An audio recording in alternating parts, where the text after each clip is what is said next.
In this video, we're going to cover how to manage the course outline in your class.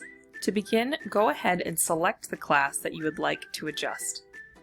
We're going to be editing the outline of this class, so we're going to go ahead and click on that.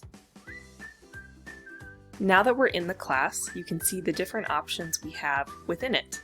We're going to click the Manage Course tab. Once we're here, you'll be able to see all of the materials within the course. There's everything from teacher materials, which are indicated by Apple icons, to assignments, to videos and interactive content, to lessons, and so much more.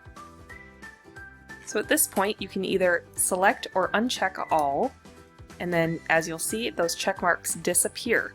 So what that means is that that content being unchecked will not allow students to see that content in the class. I'm just going to reselect everything, and then what we can do is uncheck or check items individually using the different check mark features. So go ahead and check the materials that you want your students to see and uncheck those that you don't want them to have access to.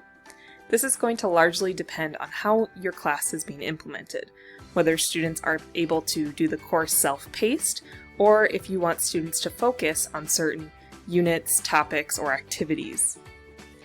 Once you've completed the changes within the course outline, you're going to scroll to the bottom of the page and click Save Changes.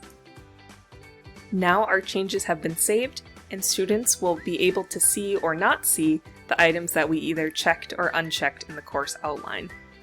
As a teacher, you'll always be able to see all the materials in the class either way, so be sure to check that course outline and mark the materials that you want shown or not shown in your class to assign them to your students.